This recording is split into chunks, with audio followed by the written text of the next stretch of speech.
Pinalitan natin ang plant para namang may fresh look dito.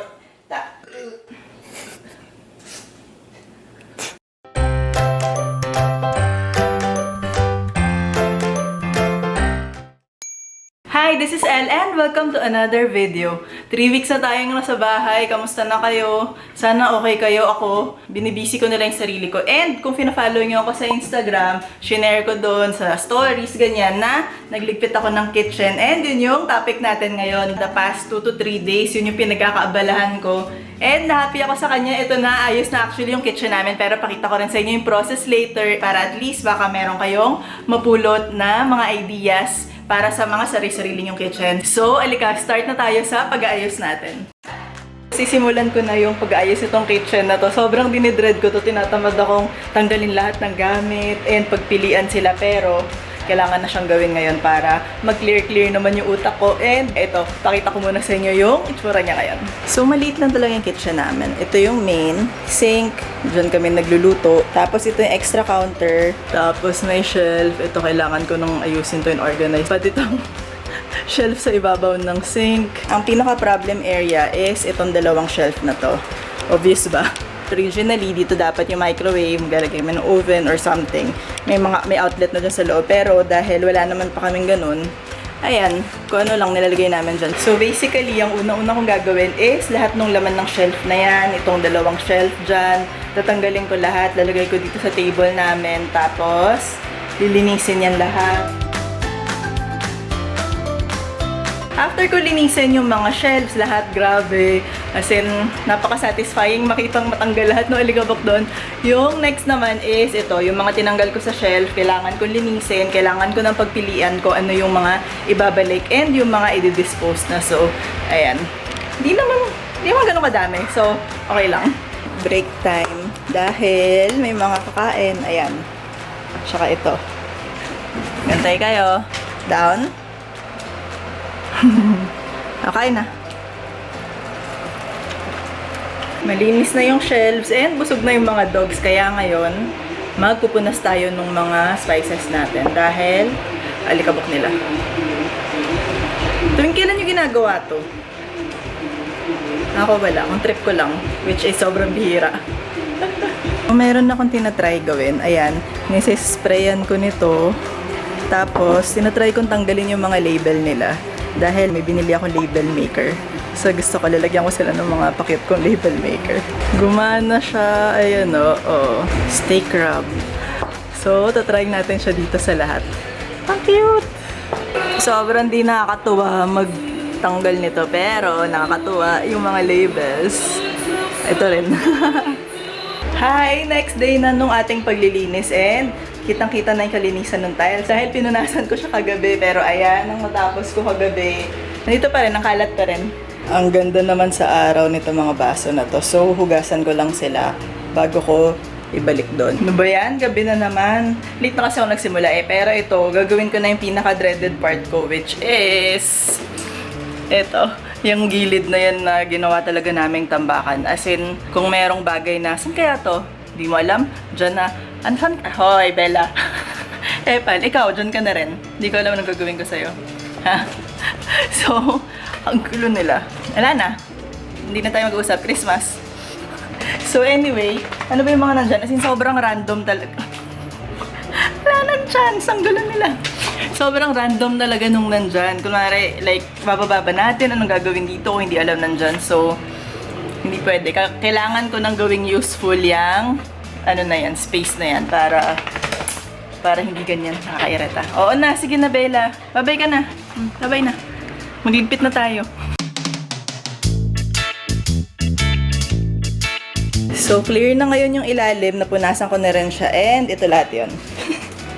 Like, kalat lang siya talaga. So, kailangan na pagpilian tong mga nasa floor. And, tignan nyo to.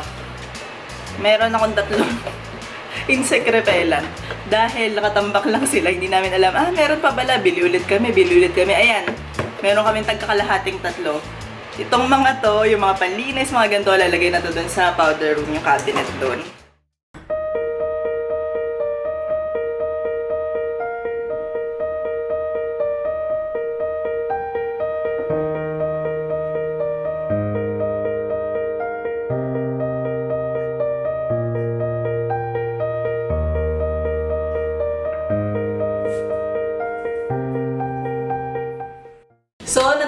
nang linisin, ayusin at i-organize yung kitchen namin. Kaya papakita ko sa inyo kung ano yung pinagagawa ko dito. Umpisahan natin dito sa counter na to. Ang pinaka malaking change na ginawa namin dito is nilipat ko dito yung lutuan namin. Gusto ko siyang itry dahil eventually, kunwari nag-makeover kami tapos baka bumili kami ng built-in or something, yung mga ganong klaseng induction. Gusto ko matesting talaga kung saan yung pinaka-best para sa amin yung pwesto niya. And dito naglagay lang tayo ng tray ng mga oil, yung mga basic na condiments, ganyan. Tapos, itong mga drawer na to, nandito lahat ngayon yung mga snacks natin. Ayan, syempre, kailangan natin mag-ipon ng mga food, snack, ito rin. Tapos, nandito yung bigas. So, 10 kilong bigas to. Kasya dito sa drawer natin. Tapos, ito yung pinaka-dinedread kong part kanina, pero na-organize ko na siya. Itong sa ilalim na to. Nandito yung mga ibang cooking ingredients namin, yung malalaking bote, ganyan. Pero itong mga to, papakita ko later, nilipat ko sa mas maliliit na bote. Pero dito natin i-store yung malalaki, ganyan. Tapos, sa ilalim, mas clear na siya. Pero ito, dito ko nilagay yung binili natin dun sa hall. Yung mga nandito, karamihan, marami kaming dinispose. Pero, yung iba na supposedly hindi naman talaga dito, nilagay ko na sa tamang pwesto niya nandito. Alika, may cabinet tayo dito sa powder room. So, dito ko nilagay, alam mo yung napakadaming Bicon kanina. Nandito na siya. Tapos yung mga cleaning supplies nandito, mga extrang basahan nandyan. So at least may kwenta na tong napakalaking closet na to dito sa powder room natin. Dito naman sa sink area, itong napakalaking sagabal na to. Diyan na yan, wala tayong magagawa dyan dahil 6 na buwan na kaming walang tubig kapag kagabi. So necessity itong timba na to. Pero pumili lang kami ng color black para neutral lang siya, tapos yung door black, so hindi siya masyado nagsa-stand out talaga. Ito isa sa pinaka gusto kong functional feature dito sa kitchen. Itong pinalagay ko na rod na to. Kasi isang ganun lang siya, pero sobrang dami nga nasa store. Tapos dito naman sa sink area natin, before, yung shelf dito ang nakalagay, ewan ko, kalat din lang ata. Ngayon, nilagay ko muna ngayon dito yung mga spices, yung mga, ayan, pati, soy sauce. Dahil nilipat nga namin dito yung lutuan, tapos dito yung prep para at least malapit siya sa parehong area.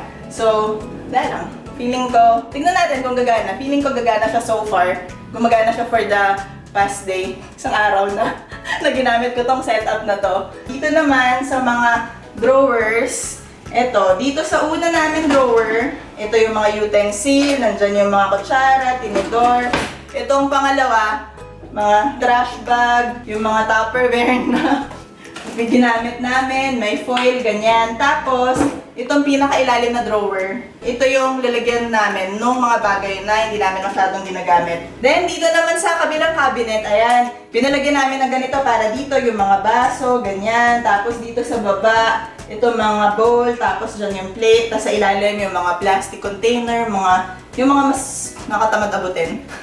So, dun yun sa ilalim. And, dito sa kabilang side, dito naman yung pantry namin. So, pinagawa ko to na mukha siyang drawer para madaling hatakin, madaling ma-access yung nasa likod. So, ito, delata. Pakadaming delata. Tapos, dito, ayan, noodles, tapos yung mga foil pack, mga kung ano-ano. Tapos, dito naman sa baba, ganun din, mga extra, mga bagay-bagay dito sa pantry natin. So, ayun, yun yung tip ko rin na isa. Kunwari, gagawa kayo ng cabinet nyo, instead na yung cabinet na na-open. Kasi di ba ang tendency pag ganun, yung mga nasa dulo, hindi nyo na maabot, yung mga gamit, nag-expire na lang, hindi nyo na nakikita kasi nasa dulo siya, ang hirap. Yun, pagawin yung drawer, pull out, para easy access kahit na mga gamit dun sa mga sulok-sulok, ganyan. Tapos, itong shelf natin sa taas, niligpit ko lang siya, nilinis ko, tinanggal ko kasi naging ugali rin namin na, kunwari, may ginagawa kami dito, may bote, lalagay lang namin, wala kami pakialam. So, naging cluttered yung itsura nito. Pero ngayon, hopefully, makip natin siya ng ganito. Nilagyan namin ng cereal, tapos may bigas, mga kape, asukal, mga baso, ganyan. Before yung mga cooking condiments, yung mga spices, nandito lahat nakalagay kasi di ba nandito yung lutuan. Pero, nilipat namin yung lutuan doon dahil naging issue ko rin. Dahil syempre, tumatalsik, nadudumihan to, nadudumihan yun nandyan. Kaya ngayon, ang ginawa ko dito sa taas is parang coffee area, nandito nakalagay yung mga ibang kape, mga anong asukal, nandyan din yung French press, tapos sa baba ngayon, itlog yung nilagay namin dyan. Kasi bumili rin kami ng maraming egg. Pero eventually, pwedeng bar, para ito, drinking corner. So, bala, natignan natin ano yung gagawin natin dito. So, dito naman sa side na to, nandito yung ref namin. nilinis ko lang siya, lahat ng gamit dito sa ibabaw, tinanggal ko, pinunasan namin. And pinalitan namin ng plan para naman may fresh look dito sa ibabaw ng ref. Tapos, ito, sinabit ko dito, nakalagay ito before dun sa living area. Pero nung nag-makeover tayo ng living area, ayan, kung hindi nyo pa nakapanood, lalagay ko yung link sa description box. Actually, dati ko pa siya gusto ilagay dito dahil feeling ko ang cute nitong white against dito sa floral na wallpaper natin. And yun, cute naman siya, naaliw ako sa kanya. Tapos, dinamay ko na rin tong cabinet na to sa paglilinis ko. Nalala niyo yung balikbayan box na binili ko. Karamihan yan, nalagay ko dito sa loob. Ayan, yung mga rug, yung mga box ko. Diba? Ang ayos-ayos. Saya-saya ko. So, nandyan siya ngayon. Ito, nagbaba ako ng lamp, kaya ganito yung tsura nito. Kasi kapag kagabi, gusto ko magdagdag ng mood lighting. So, ayan, napakita ko sa inyo, ang ganda nito paggabi. Meron siyang nagaganap na ilaw dyan. And yung vitamins galing dito sa ref, nilagay ko lang dito para hindi siya masyadong nasa taas. Pero ayoko siyang itago dahil kailangan easy access. Nakikita namin, hindi namin makakalimutan dahil kailangan yung vitamins sa immune system natin, kailangan natin palakasin. So, dito yan, kailangan nakikita siya.